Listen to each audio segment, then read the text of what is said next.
Who are you? I am Steve.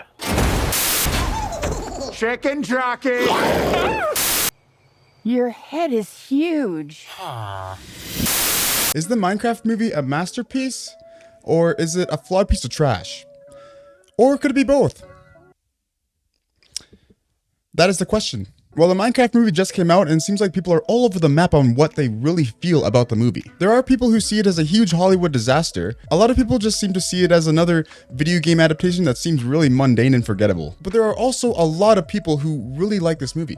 Now, I used to play Minecraft a ton growing up. I even went as far as watching PewDiePie build his Minecraft empire. It was never my favorite game, but man, it's addicting once you get sucked in. I watched the Minecraft movie opening night by myself, and I still had a pretty good time. There were about 3 or 4 separate moments when the audience was cheering or clapping. And yeah, one of them was when Jack Black said, "Chicken Jockey!" And to be honest, I didn't even know what that was before the movie. I guess I'm just not a true Minecraft gamer or something. This movie is not perfect by any means though. If anyone other than Jared Hess was directing, it probably would have been pretty terrible, since the vast majority of the film's quality seems to be very dependent on his unique style of humor. He is also the director of Napoleon Dynamite and Nacho Libre, 2 films that I believe wouldn't be able to get released today, which is a shame because those were my favorite films growing up. He also incorporates some very subtle references to a lot of movies, including Nacho Libre and Napoleon Dynamite. I actually got quite a bit of nostalgia, but not from the Minecraft references. It was from the awkward and quirky style of humor that he incorporates into his other works. The characters, on the other hand, there is a lot to unpack here, simply because there was only a couple of them, like Jack Black and Jason Momoa, that were really putting everything they had into their role. There were a couple of them that weren't very entertaining when they were the sole focus of the scene, but I did understand why they had to be there. Then there was one character specifically that has absolutely no business being here, and pretty much did nothing to the overall story. Jack Black playing Steve was an absolute gong show. He was so over the top. You could tell he was putting all he had into his character, but he might have been putting it in a little bit too much, if you know what I mean. He does have a few good lines and a couple goofy musical numbers, which I didn't mind at all, but he was overacting to the fullest extent. Maybe that's how Jared Hess wanted him to act, but still, you should probably just tone it down at least a little bit. It kind of felt like what I do to make my baby daughter laugh.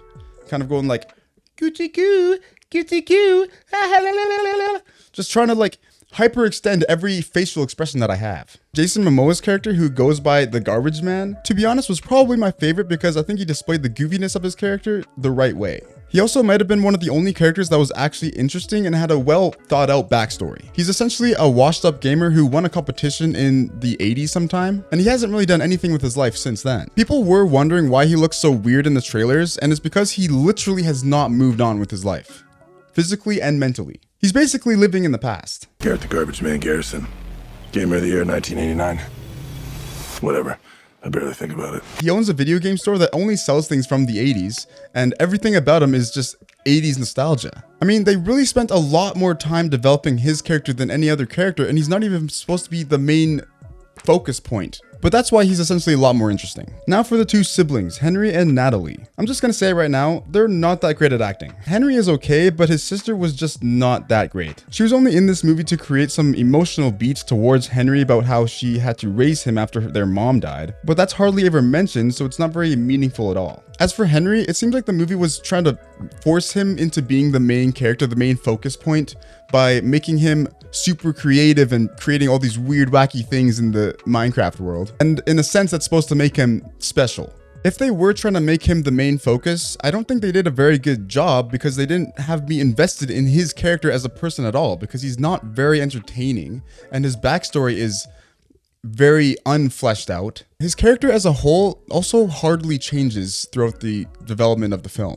He does some really creative things by creating some sort of tater tot gun, mixing real world things with the Minecraft things, and creating this sort of gun that helps him to defeat things, but he only uses it a couple times. At the end of the day, he's just not that interesting. The last character I wanted to talk about was Dawn. She's the woman that kind of shows up out of nowhere and becomes instant besties with Natalie, and also has like 15 different side hustles. She also might be the most unnecessary character in the movie. I really fail to see any reason for her to be here at all. I mean, she does give a dog a bone that ultimately leads her and Natalie back to the main group, but I think that's really all she contributed to the group. It honestly feels like Jared Hess had to toss her in here to hit the quota for an Oscar-worthy film. Because to have an Oscar now, one of the things that you need to do to hit the requirement is to have someone, a supporting actor, who is from an underrepresented group. So if they do end up getting nominated or winning an Oscar, then she probably would have done her part then. The entire narrative as a whole felt a little scattered and way too fast at times. Problems were solved too quickly, and it seemed like there was just not enough time for them to expand on the lore of Minecraft as much as they would have liked to.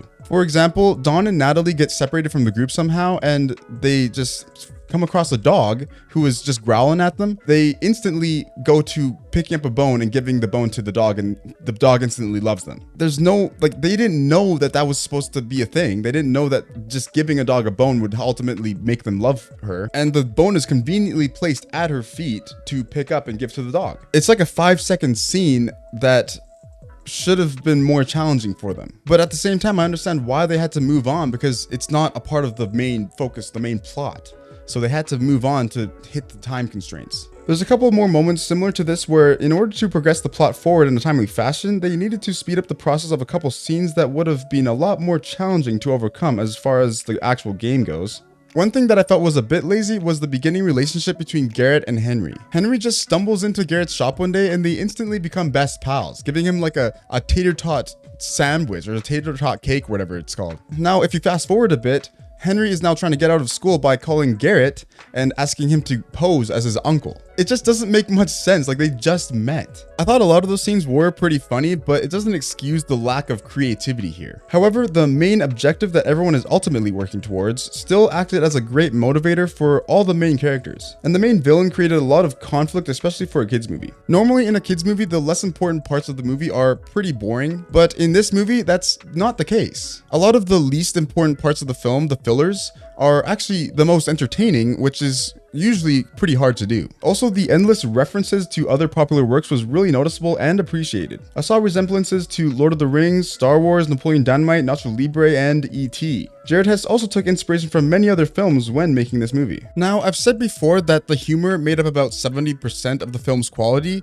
and now I'm kind of rethinking that. I think that it might be more like 90% of the film's quality was the humor. And that's simply because if Jared Hess was not the director of this film, then it probably would have been a lot more terrible. It just would have sucked. I've always been a pretty big fan of Hess's comedic style, so combining that with a movie about Minecraft made it a lot more entertaining. However, even with his skills as a comedy writer, a lot of the jokes still fell pretty flat. And a lot of the things that are said are still trying to appeal really largely to just the younger audience by saying things like, "I'm gonna unalive you now," or This guy is such a tool bag. Chicken Jockey!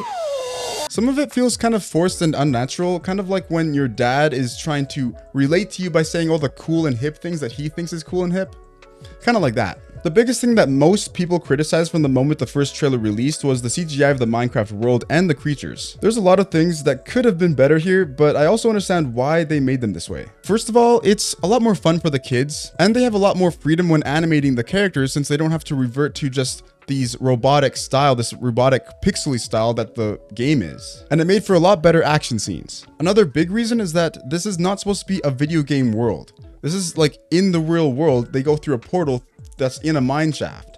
So it's not supposed to be portrayed as a video game. It's supposed to be portrayed as real within the universe. However, I do think that this movie might have benefited a lot more from just being a fully animated film, because having the live action characters with a purely fake reality felt weird since everything around them is fake. There were times when it was very clear that they were using a green screen, and that's just not what you want ever. What I assumed was going to happen was that the main characters were going to go back into the real world and create the Minecraft game, the one that we know and love. However, I was pretty disappointed when they went back and they created kind of like a knockoff Mortal Kombat, but with like a Minecraft skin attached to it. I really felt like there was a big missed opportunity there. Yes, this movie does have a lot of flaws, but it's also really entertaining. People all over the world are cheering and clapping in the theaters, and they all come out after having a great time watching it. They made this film off of a budget of $150 million, which is already impressive with a film of this scale. And they've already made at this moment $301 million at the box office. It's a masterpiece in the sense that all Minecraft lovers all around the world are going to see this movie in theaters. And the majority of them are going to love it for the insane amount of Minecraft lore that they dig into here. As of right now, the Minecraft movie is sitting at a 40% Rotten Tomatoes score with only 116 critic reviews. The audience score, however, is at an 87% with over 5,000 verified ratings. They didn't make this movie for the critics, they made it for the audience, and the audience clearly loves it. Yes, this movie is very flawed,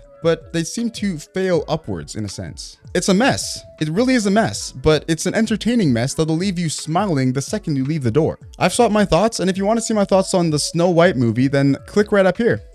And I'll see you on the other side.